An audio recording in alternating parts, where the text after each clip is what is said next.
अध्याय 12। संपत्ति 4। आपके अपने नेटवर्क की शक्ति। जब मैंने 1990 के दशक में इस व्यवसाय की गंभीरता से जांच पड़ताल की तो इसकी एक बात मुझे बड़ी दिलचस्प लगी। वह यह थी कि इसमें नेटवर्क शब्द का इस्तेमाल किया जाता है।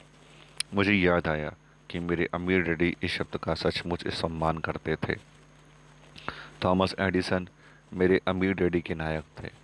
आज लोग एडिसन को आमतौर पर बिजली के बल्ब के आविष्कारक के रूप में जानते हैं, लेकिन यह सच नहीं है।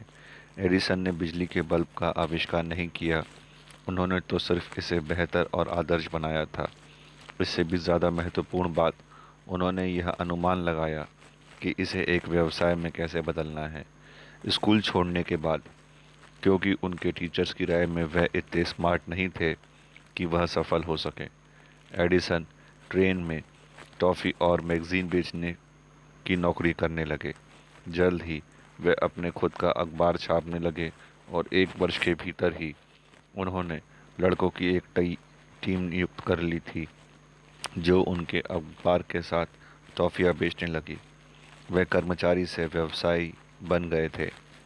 अखबार बेचने के काम से युवा एडिसन धीरे धीरे उकता गए। टेलीग्राफ ऑपरेटर की नौकरी पाने के लिए उन्होंने यह सीखा कि सोर्स कोड कैसे भेजा और प्राप्त किया जाता है। जल्द ही वह सर्वश्रेष्ठ ऑपरेटर में से एक बन गए और यही उन्होंने वह रहस्य सीखा जिसकी बदौलत वह मिलीनियर बने। टेलीग्राफ ऑपरेटर के रूप में उन्होंने देखा कि टेलीग्राफ के आविष्कार को इतनी ज़बरदस्त सफलता क्यों मिली। यह तारों, खंभों, काबिल व्यक्तियों और रिले स्टेशंस का आपस में जुड़ा हुआ तंत्र था। इसमें नेटवर्क की शक्ति थी।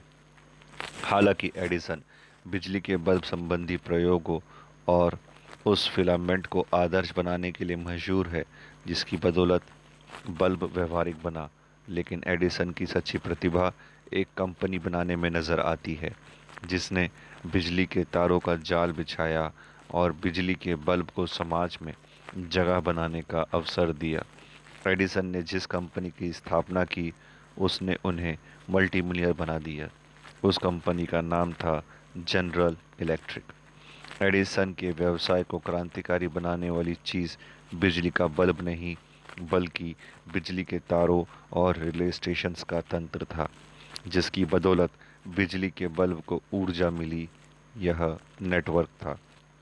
मेरे अमीर डैडी ने मुझे बताया था, संसार के सबसे अमीर लोग नेटवर्क बनाते हैं, बाकी हर व्यक्ति नौकरी या काम की तलाश करता है।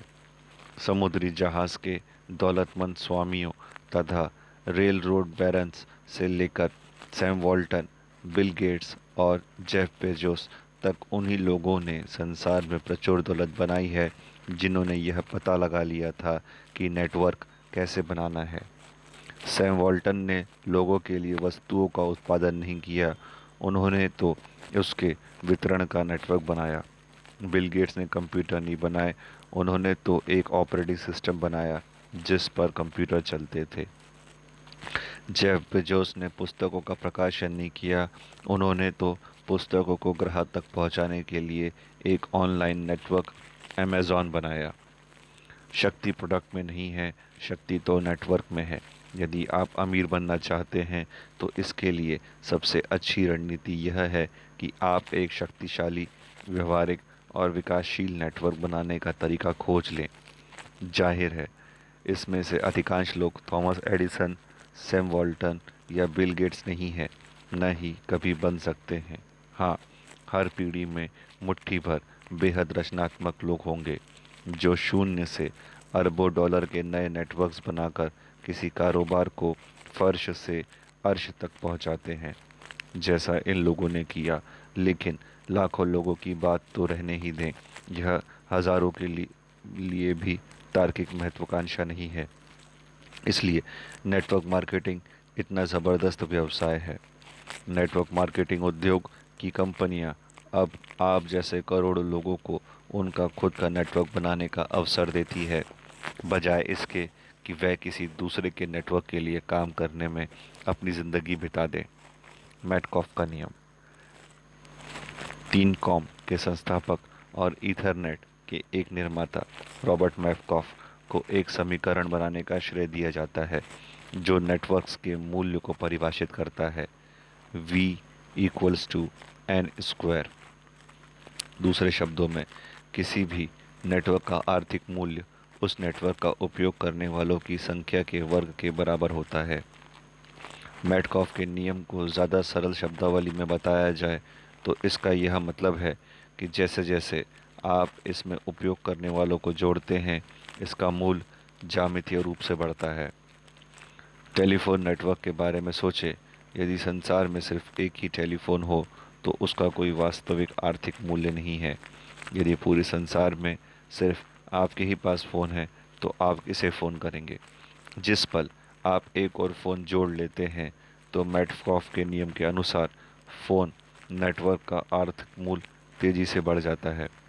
ऐसे में नेटवर्क का आर्थिक मूल्य 0 से 2 का वर्ग यानी 4 हो जाएगा। एक तीसरा फ़ोन जोड़ देते हैं तो आर्थिक मूल्य बढ़कर 9 हो जाएगा। दूसरे शब्दों में, किसी नेटवर्क का आर्थिक मूल्य सांख्यिकी नहीं, घातांकीय रूप से बढ़ता है। नेटवर्क्स व्यावसायिक जगत में कैसे आए? औद्योगिक युग का व्यवसाय मॉडल किसी साम्राज्य की तरह काम करता था। यह एक शक्तिशाली केंद्र सरकार द्वारा नियंत्रित होता था जो इसकी प्रबलता से केंद्रित पहचान को बनाए रखती थी, चाहे यह कितना ही बड़ी हो जाए। 1950 के दशक में एक नए प्रकार का व्यवसाय उभरा जो अपने सारे हिस्से को किसी एक केंद्रीय ऑफिस द्वारा नियंत्रित नहीं करता था, बल्कि इसके लिए नेटवर्क के मॉडल का इस्तेमाल करता था। यह विचार इतना क्रांतिकारी था कि बहुत से लोगों ने इसकी आलोचना की और अमेरिकी संसद ने इसे गैर कानूनी घोषित करने में सिर्फ 11 मत दूर थी। लेकिन यह शुरुआती वर्षों में बचने में कामयाब हुआ और आज यह 3% से अधिक अमेरिकी रिटेल बिक्री के लिए जिम्मेदार है तथा पूरी दुनिया में फल फूल रहा है। इसके कुछ मशहूर ब्रांड्स में हेस हार्डवेयर, सबवे और जाहिर है सबसे मशहूर मैकडॉनल्ड्स शामिल है। इस क्रांतिकारी व्यावसायिक मॉडल को फ्रेंचाइजी कहा जाता है। फ्रेंचाइजी एक प्रकार का बिजनेस नेटवर्क है। इसमें बहुत से व्यवसाय मालिक एक ही ब्लूप्रिंट के अनुसार काम करते हैं। बहुत व्यवहारिक संदर्भ में आप यह कह सकते हैं कि उन सभी के जीवन मूल्य समान होते हैं। लेकिन फ्रेंचाइजी व्यावसायिक जगत में नेटवर्क के विकास की राह में सिर्फ एक पड़ाव था। अब जॉन आपको बताएंगे कि इसके बाद क्या हुआ। जॉन: रॉबर्ट ने सही कहा है। यह अलग तरीके से कमीशन का भुगतान करने का ही मामला नहीं है या मार्केटिंग की जिम्मेदारी किसी दूसरे पक्ष पर डालने की बात नहीं है। यह दरअसल व्यवसाय को देखने का एक बिल्कुल ही अलग तरीका है। ऐसा तरीका जो व्यापक विज्ञापन नीति के जरिए औद्योगिक युग की अर्थव्यवस्था को प्रदर्शित नहीं करता है, बल्कि नेटवर्किंग के जरिए सूचना युग की अर्थव्यवस्था को प्रदर्शित करता है। फ्रेंचाइजिंग के बाद नेटवर्किंग वाले व्यवसायों के विकास में अगला कदम 1960 के दशक में उठाया गया और 1970 व 1980 के दशक में इसकी रफ्तार तेज़ हो गई। फ्रेंचाइजी व्यवसायों के नेटवर्क के बजाय यह मॉडल फ्रेंचाइजी व्यक्तियों के नेटवर्क के जरिए विकसित हुआ। एक तरह से आप इसे व्यक्तिगत फ्रेंचाइजी भी कह सकते हैं। मूल फ्रेंचाइजी मॉडल की तरह ही इस प्रकार के व्यवसायों की भी काफ़ी आलोचना हुई, लेकिन आलोचनाओं के बावजूद यह अपना अस्तित्व बचाने और समृद्ध होने में कामयाब हुआ। इस मॉडल को नेटवर्क मार्केटिंग कहा जाता है। रॉबर्ट: वैसे फ्रेंचाइजिंग के बारे में यह सच्चाई है कि फ्रेंचाइजी का स्वामी बनने के बाद आप एक नेटवर्क का हिस्सा तो बन जाते हैं, लेकिन आप उस नेटवर्क के स्वामी नहीं बनते, आप तो केवल अपने व्यवसाय के स्वामी बनते हैं। दूसरी ओर नेटवर्क मार्केटर के रूप में जॉन: नेटवर्क मार्केटर के रूप में आप न सिर्फ नेटवर्क बनाते हैं, बल्कि आप दरअसल अपने खुद के नेटवर्क के स्वामी भी होते हैं। और रॉबर्ट, जैसा आप कहते हैं, इससे ज़बरदस्त वित्तीय लिवरेज हासिल होता है। दूसरे शब्दों में, नेटवर्क मार्केटर के रूप में आपको मैटकॉफ के नियम की शक्ति का दोहन करने का अवसर मिल जाता है। कैसे? यह सिर्फ नेटवर्क मार्केटिंग कंपनी से जुड़ने मात्र से ही नहीं हो जाता। यह तो वैसी ही बात हो जाएगी जैसे संसार में केवल आपके ही पास टेलीफोन हो। मैटकॉफ के नियम की शक्ति का दोहन करने के लिए आपको अपने जैसे किसी व्यक्ति, किसी साझेदार को जोड़कर खुद को बहुगुणित करना पड़ता है। जिस पल आपकी संख्या 2 हो जाती है, आपके नेटवर्क का आर्थिक मूल्य तेजी से बढ़कर 4 हो जाता है। जब आपकी संख्या 3 हो जाती है तो आपके नेटवर्क का आर्थिक मूल्य 4 से 9 हो जाता है। आपने जिन 2 लोगों को जोड़ा है, जब उनमें से प्रत्येक भी 2 अन्य लोगों को जोड़ लेता है तो आपका नेटवर्क उस रॉकेट की तरह दिखने लगता है जो चांद की ओर उड़ान भरने वाला है। आप गणितीय रूप से काम कर रहे होते हैं, लेकिन आपका आर्थिक मूल्य घातांकीय रूप से विकास कर रहा है। सरल भाषा में मैटकॉफ के नियम का अर्थ यह है कि नेटवर्क एक लीवर के रूप में कार्य करता है। यह आपको अपने समय और प्रयास की लिवरेजिंग करने की अनुमति देता है। लिवरेज का सिद्धांत खोजने का श्रेय प्राचीन यूनान के इंजीनियर आर्किमिडीज को दिया जाता है। उन्होंने यह घोषणा की थी, मुझे खड़े होने की जगह भर दे दे तो मैं संसार को हिला सकता हूँ। लिवरेज की लगभग असीमित शक्ति का प्रदर्शन करने के लिए उन्होंने रस्सियों और गिर्रियों का एक व्यापक तंत्र तैयार किया। इसके बाद रस्सियों के इस विशाल जाल में यूनानी योद्धा जहाज़ों के पूरे बेड़े को बांधा। जब हर चीज़ तैयार हो गई और भीड़ भी खामोश हो गई तो आर्किमिडीज ने लकड़ी का एक कट्टा पकड़कर उसे अपनी पूरी शक्ति से खींचा और जहाज़ों का पूरा बेड़ा पानी में तैरने लगा। यही नेटवर्क की शक्ति है। रस्सियों के उस व्यापक जाल से आर्किमिडीज ने एक ऐसा काम कर दिखाया जिसके लिए आमतौर पर कई हजार मल्लाहों को मिलकर पूरा जोर लगाना पड़ता। और रस्सियों का वह जाल आखिर क्या था? एक नेटवर्क। यही वह ज़बरदस्त शक्ति है जिसकी बदौलत अफवाहें इतनी तेज़ी से फैलती है। एक आदमी 3 को बताता है, जिनमें से प्रत्येक अन्य 3 को बताते हैं। उन अन्य में से प्रत्येक दूसरे 3 को बताते हैं और बहुत जल्द ही वह बात शहर के हर व्यक्ति को पता चल जाती है। फैशन के रुझान भी इसी तरह फैलते हैं और यही नेटवर्क मार्केटिंग व्यवसाय की बुनियादी रणनीति भी है। मैटकॉफ के नियम की शक्ति का दोहन करते हुए लोगों के नेटवर्क के ज़रिए अपने प्रयासों को डुप्लिकेट करना आज नेटवर्क मार्केटिंग संसार के सबसे तीव्र गति से विकास करने वाला बिजनेस मॉडल में से एक है। बहरहाल लोगों को अब भी इसका एहसास नहीं है। क्यों नहीं? लोग प्रोडक्ट तो देख सकते हैं, घरेलू उपयोग या स्वास्थ्य संबंधी प्रोडक्ट या टेलीकॉम, वित्तीय या कानूनी सेवाएं, लेकिन उन्हें यह एहसास नहीं होता कि यह दरअसल व्यवसाय नहीं है। असल व्यवसाय प्रोडक्ट नहीं, वह नेटवर्क है जिसके जरिए प्रोडक्ट यात्रा करता है। एडिसन का बिजली का बल्ब नहीं, बल्कि उनकी इलेक्ट्रिक ग्रिड है। लोग अब भी नेटवर्क मार्केटिंग के मूल्य को इसलिए नहीं समझ पाए हैं क्योंकि यह अदृश्य है। यह भौतिकी नहीं है, व्यवहारिक है। आप इसे अपनी आंखों से नहीं देख सकते क्योंकि देखने के लिए ज़्यादा कुछ है ही नहीं। यह सूचना युग का वास्तविक बिजनेस मॉडल है। इसके मूल्य को समझने के लिए आंखें खोलना ही काफ़ी नहीं है, इसके लिए तो आपको अपना दिमाग खोलने की ज़रूरत है। कोई सोने की मेहराब नहीं है, कोई हरी जल परी नहीं है जो संकेत देकर आपको उनके व्यवसाय की जगह आमंत्रित करे। नेटवर्क मार्केटिंग व्यवसाय का विस्फोट पूरे संसार में हो चुका है, लेकिन जनता अक्सर अब भी इसे नहीं देख पाती है। जनरल मोटर्स और जनरल इलेक्ट्रिक जैसी कंपनियां औद्योगिक युग की हैं।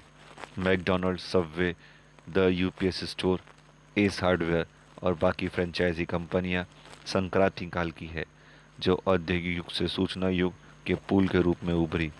नेटवर्क मार्केटिंग व्यवसाय ही सूचना युग का वास्तविक व्यवसाय है क्योंकि इसका सरोकार ज़मीन और कच्चे माल, फैक्ट्रियां और कर्मचारियों से नहीं बल्कि विशुद्ध जानकारी से है।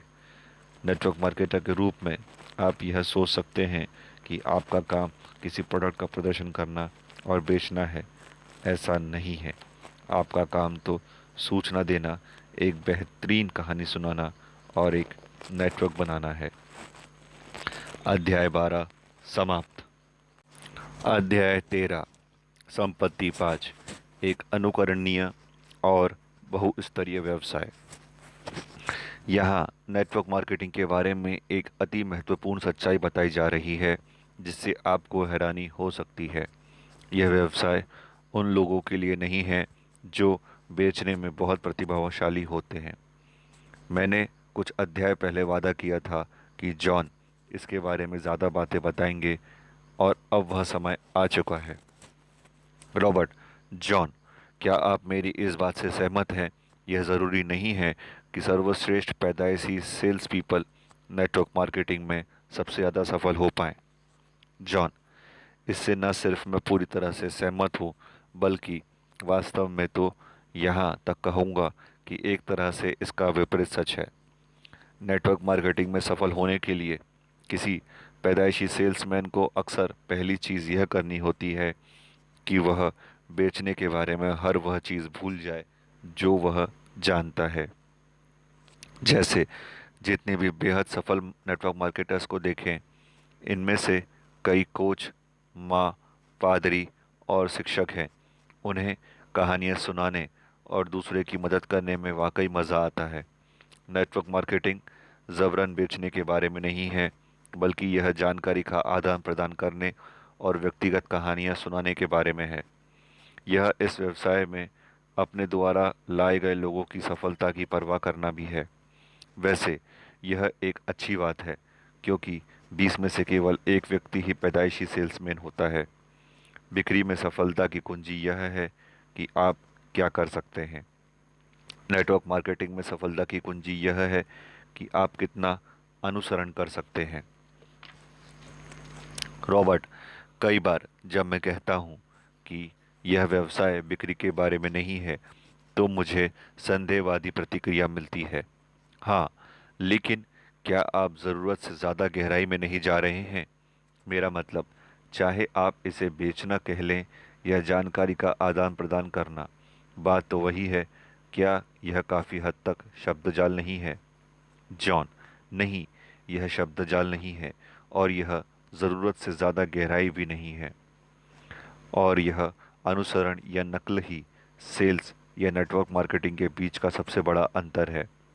मैं उस व्यक्ति से यह कहूँगा, यदि आप एक कमाल के अनूठी योग्यता वाले सुपरस्टार सेल्स पर्सन हैं, तो आप सेल्स में बेहतरीन करियर बना सकते हैं।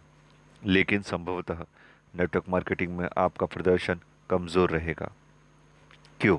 क्योंकि हालांकि आप बहुत सारे प्रोडक्ट्स बेच सकते हैं, लेकिन आपके नेटवर्क के ज़्यादातर लोग आपकी नकल नहीं कर पाएंगे। फलस्वरूप आपका नेटवर्क नहीं बढ़ पाएगा और जल्द ही दम तोड़ देगा। रॉबर्ट, क्योंकि आप शैशव काल से ही इसका गला घोट देते हैं। जॉन, सही बात है, और मैंने ऐसे कई बार होते देखा है। मैंने अक्सर देखा है कि नेटवर्क मार्केटिंग में जब प्रतिभाशाली और रचनात्मक लोग शुरुआत करते हैं, तो वे ईंट की इस दीवार से सिर टकराकर नाकाम हो जाते हैं, क्योंकि वे सोचते हैं कि अपनी अनूठी उपाय कुशलता, गुणों और विशेष योग्यताओं का इस्तेमाल करके वे सफल हो सकते हैं। लेकिन अहम सवाल यह नहीं है कि आप क्या कर सकते हैं। सवाल तो यह है कि आप क्या कर सकते हैं और फिर दूसरे भी क्या कर सकते हैं। मैंने कंपनियों को भी यही गलती करते देखा है। वह व्यक्तिगत बिक्री के उच्च स्तरों को बहुत महत्व देती हैं, लेकिन हर एक को यह दिखाने पर ज़्यादा जोर नहीं देती कि वे अपने प्रयासों को दूसरे के ज़रिए बहुगुणित कैसे कर सकते हैं। यहाँ शीर्ष सेल्स पर्सन बनने की योग्यता नहीं, बल्कि अनुसरण या नकल करने की योग्यता जादुई कुंजी है। जब नेटवर्क मार्केटिंग कंपनियां इस बात को स्पष्ट नहीं करती है, तो इससे उनके विकास का इंजन ऊर्जावान नहीं बन पाता है। यानी वह लोग जो खुद को डुप्लीकेट करते हैं या अपने ही जैसे दूसरे लोगों को तैयार करते हैं। रॉबर्ट, यह आश्चर्यजनक है, क्योंकि जब लोग बेचते समय अनूठे तरीके आजमाने की कोशिश करते हैं, तो आप जानते हैं कि वह क्या है। यह तो एस क्वाड्रेंट वाले व्यक्ति की सोच होती है, बी क्वाड्रेंट जैसी नहीं। एस क्वाड्रेंट में रहते वक्त बेशक प्रतिभाशाली, रचनात्मक और अनूठे बने, लेकिन बी क्वाड्रेंट में वहाँ यह मौत का चुंबन है। हेनरी फोर्ड ने अपने कर्मचारियों की अनूठी योग्यता और प्रतिभाओं के आसपास बिजनेस मॉडल बनाकर एक साम्राज्य नहीं बनाया और पृथ्वी का नक्शा नहीं बदला। देखिए, वह अपनी कारों को हाथ से बनाने के लिए मजदूर रख सकते थे। वह कारें गजब की होती और शायद वे सैकड़ों कारें बेच भी सकते थे, लेकिन इसके बजाय उन्होंने एक ऐसा मॉडल तैयार किया जिसमें साधारण लोग अपना समय व प्रयास लगा सकें और व्यापक पैमाने पे करोड़ों कारें बना सकें। फोर्ड ने बी क्वाड्रेंट में रहने वाले व्यक्ति की तरह सोचा। जॉन, मैं इस तरह से इसे नहीं कहता, लेकिन मामला बिल्कुल यही है। यदि आप नेटवर्क मार्केटिंग में सफल होना चाहते हैं तो आपको इसी तरीके से सोचना होता है। एक बार फिर आपने नेटवर्क मार्केटिंग व्यवसाय को असली शक्ति इस बात से नहीं मिलती कि आप क्या कर सकते हैं, बल्कि इस बात से मिलती है कि आप कितना अनुसरण ब्रैकेट में डुप्लीकेट कर सकते हैं। दूसरे शब्दों में, आप अपना व्यवसाय ऐसा बनाना चाहते हैं जिसकी लगभग हर व्यक्ति तत्काल नकल कर सके। क्यों? क्योंकि आप जो करते हैं उसकी दूसरों द्वारा नकल करना ही तो वह काम है जो आप करवाना चाहते हैं, जो आपको करवाने की ज़रूरत है। इसी से आपकी सफलता तय होती है। हम एक पल में डुप्लीकेशन या नकल के इस विचार विमर्श को आगे बढ़ाएंगे, लेकिन उससे पहले मैं बहुस्तरीय शब्दावली के बारे में थोड़ी बात करना चाहता हूँ। असीमित बहुस्तरीय के लिए सूचना के औजार। जॉन ने कहा है कि डुप्लीकेशन ही रहस्य है। इसे कहने का एक और तरीका यह है, आपके व्यवसाय की शक्ति इसकी बहुस्तरीयता में है। बहुस्तरीय व्यवसाय वह होता है जिसमें किसी भी स्तर पर काम किया जा सकता है। उद्यमियों के मामले में यह अक्सर सफलता या असफलता का अहम मुद्दा होता है। संसार में ऐसे कई संभावित उद्यमी भरे पड़े हैं जो अद्भुत व्यवसाय खड़े कर लेते हैं, जब तक कि वह इतने छोटे पैमाने पर चलें कि वे व्यक्तिगत रूप से व्यवसाय के हर पहलू को नियंत्रित कर सकें। लेकिन बहुत कम उद्यमी यह बात समझ पाते हैं कि अपने छोटे से बिजनेस मॉडल को बड़ा कैसे बनाएं, ताकि उनकी प्रत्यक्ष सहभागिता के बिना ही व्यवसाय बार बार बहुगुणित हो सके। यही रे क्रॉक की प्रतिभा का रहस्य है, जिन्होंने मैकडॉनल्ड्स चेन बनाई। उन्होंने खास तौर पर प्रतिभाशाली रेस्तरां वालों का एक अभिजात्य समूह नहीं खोजा जिसमें उनके बहुत सारे रेस्तरां को चलाने की उच्च स्तरीय विशेषज्ञता हो। इसके बजाय उन्होंने एक ऐसा तंत्र बनाया जिससे विशेषज्ञता रेस्तरां में ही आ जाए। यही काम स्मार्ट नेटवर्क मार्केटिंग कंपनियों ने किया। केवल बेहद निपुण वक्ताओं, प्रस्तुति देने वालों और सेल्स पीपल की नियुक्ति करने की कोशिश करने के बजाय उन्होंने सूचना साधनों के रूप में प्रस्तुति को तंत्र में ही स्थापित कर दिया है। और जैसा जॉन स्पष्ट कहते हैं, यह रातों रात नहीं हुआ। जॉन, नेटवर्क मार्केटिंग के शुरुआती दिनों में इसके सदस्यों के सामने एक गंभीर चुनौती आई। हालांकि यह सच है कि हर व्यक्ति प्रस्तुति देना सीख सकता है, लेकिन यह सच नहीं है कि हर व्यक्ति प्रभावी प्रस्तुति दे सकता है। इसका मतलब था कि सैद्धांतिक रूप से तो कोई भी इस व्यवसाय में सफल हो सकता है, लेकिन वास्तव में ऐसा नहीं था। शुरुआती दिनों में यह व्यवसाय ज़रूर सचमुच बेहतरीन प्रस्तुति देने वाले लोगों पर निर्भर रहा, और इसमें सफल होने का एक बड़ा हिस्सा यह सीखना था कि बेहतरीन प्रस्तुति कैसे दी जाए। लेकिन सेलिंग की तरह ही प्रभावी और पेशेवर प्रस्तुति देने में भी बहुत कम लोग निपुण हो पाते थे। इस कारण व्यवसाय के फलने फूलने की क्षमता काफ़ी सीमित होने लगी। रॉबर्ट, और यहीं पर प्रस्तुति के साधन तस्वीर में आते हैं। जॉन, सही है।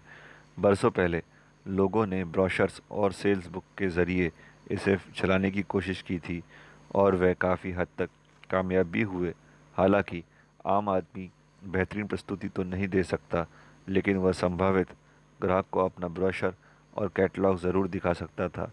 वैसे बुकलेट्स और ब्रोशर इतने रोचक नहीं होते कि वह किसी की रुचि को उस तरह जागृत कर दें जिस तरह एक ज़बरदस्त वक्ता की बेहतरीन प्रस्तुति जगा सकती है। वैसे पिछले कुछ दशकों में प्रस्तुति की तकनीक में भारी बदलाव आया है। डिजिटल टेक्नोलॉजी के विस्फोट ने खेल के मैदान को समान बना दिया है। डिजिटल टूल्स, सीडी, डीवीडी और ऑनलाइन मीडिया की बदौलत किसी सजीव प्रस्तुति की रोचकता और प्रभावी गुणवत्ता का दोबारा दोहन करना अब संभव हो गया है। रॉबर्ट, मुझे यह बात दिलचस्प लगती है कि आपने इस पुस्तक का शीर्षक 21वीं सदी का व्यवसाय रखा है। हालांकि यह व्यवसाय कई दशकों से चला आ रहा है, लेकिन बहुत वास्तविक अर्थ में यह बिजनेस मॉडल इसी समय अपनी सच्ची संभावना तक पहुंच रहा है। और इसका एक कारण वह भी है कि जिसके संदर्भ में हम बात कर रहे हैं। आज जब आप अपना खुद का नेटवर्क मार्केटिंग व्यवसाय शुरू करते हैं तो आपको कोई कुशल सार्वजनिक वक्ता होने की ज़रूरत नहीं है। ऐसा बनने की कोशिश वास्तव में आपको नुकसान पहुंचा सकती है, क्योंकि मैं फिर कहता हूं, यह बहुत विशेषज्ञतापूर्ण योग्यता है, इसलिए इसका व्यापक अनुसरण या नकल संभव नहीं है। इसलिए आप खुद को विशेषज्ञ वक्ता बनने और अनूठी प्रस्तुति देने के लिए प्रशिक्षित नहीं करते हैं, बल्कि उन बिजनेस टूल्स का इस्तेमाल करते हैं जो आपकी कंपनी ने आपको प्रस्तुति देने के लिए दिए हैं।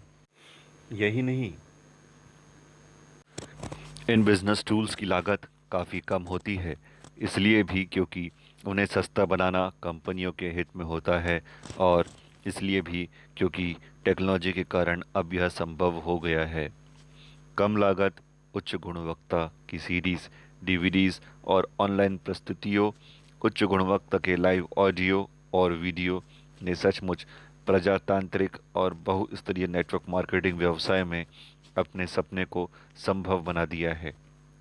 यह एक ऐसा बिजनेस मॉडल बन गया है जिसकी बदौलत करोड़ों लोगों को शामिल होने और उत्कृष्ट बनने का अवसर मिला है। क्या आपको एहसास है कि इसका क्या मतलब है? इसका मतलब है कि जब आप अपना नेटवर्क मार्केटिंग व्यवसाय बनाते हैं तो आप एक बहुस्तरीय संपत्ति बना रहे हैं। सरल भाषा में इसका अर्थ यह है कि आप अपने व्यवसाय को जितना चाहें उतना बढ़ा सकते हैं। वैसे आगे जाने से पहले मुझे एक बार फिर खलनायक की भूमिका निभानी होगी। Robert, John. रॉबर्ट पूछता है जॉन से, मैं आपसे वह सवाल पूछता हूँ जो मैंने कुछ संदेहवादियों को पूछते सुना है जब वे नकल करने के बारे में इस बिंदु को सुनते हैं। अगर आपको सचमुच शीर्ष सेल्स पर्सन बनने की ज़रूरत नहीं है और आपको विशेषज्ञ वक्ता या प्रस्तुति देने वाला बनने की भी ज़रूरत नहीं है, तो फिर आपको करना क्या है? कंपनी को आपकी ज़रूरत ही क्यों है? जॉन ने जवाब दिया, आपके नेटवर्क के कारण। इसलिए इसे नेटवर्क मार्केटिंग कहा जाता है, और इसलिए कंपनी को आपकी ज़रूरत है, और इसलिए वह आपको भुगतान करती है। नेटवर्क मार्केटिंग के रूप में आपका काम यह होता है कि आप लोगों से संपर्क करें, उन्हें उन प्रोडक्ट्स का अनुभव करने के लिए आमंत्रित करें जिनके बारे में आप रोमांचित हैं, उन्हें अपने पास उपलब्ध जानकारी बताएं और फिर उनसे दोबारा संपर्क करें। जब वे इस व्यवसाय में आपके साथ जुड़ने का फैसला कर लें, तब आप उन्हें उत्साह से अपने अनुभव बताते हैं और आपने जो सीखा है वह सीखने में उनकी मदद करते हैं। एक बार फिर, यहाँ भी ऐसे डिजिटल टूल्स हैं जो प्रशिक्षण की विशेषज्ञता को बहुत सारे बोझ को आपके कंधों से हटा देते हैं। आपका काम संबंध बनाना है, बातचीत करना है, संभावनाओं को टटोलना है, लोगों से जान पहचान बढ़ाना है और यह समझने में उनकी मदद करना है कि यह व्यवसाय किस बारे में है। तो इस व्यवसाय के कुछ हिस्से हैं जहां एक औजार आपसे बेहतर काम कर सकता है। यह प्रस्तुति है और कुछ हद तक प्रशिक्षण। लेकिन कुछ हिस्से ऐसे भी हैं जिन्हें सिर्फ आप ही अनूठे ढंग से कर सकते हैं। ऐसे लोगों से जुड़ने वाला हिस्सा। यह बुनियादी विचार यह है, नेटवर्क मार्केटिंग में आप संदेश नहीं, संदेश वाहक होते हैं। वह दिन लद गए जब आप सैंपल देने के लिए अपनी गाड़ी में प्रोडक्ट्स का भारी पैक लादे लादे घूमते थे, अपने लिविंग रूम में पूरा रिटेल स्टोर सजा लेते थे, या प्रोडक्ट की विशेषज्ञताओं तथा आर्थिक आंकड़ों की लंबी सूची रटते थे। यह 21वीं सदी है। आज की नेटवर्क मार्केटिंग में यह सारा काम इलेक्ट्रॉनिक साधनों से हो जाता है। आपका काम तो सिर्फ संपर्क करना है और आमंत्रित कर उन्हें बुलाना है। वैसे इसका यह मतलब नहीं कि आपको योग्य बनने की ज़रूरत नहीं है। बिल्कुल है, आपको वही योग्यताएं विकसित करने की ज़रूरत है जिन्हें हम में संपत्ति के रूप में एक के हिस्से में देखा।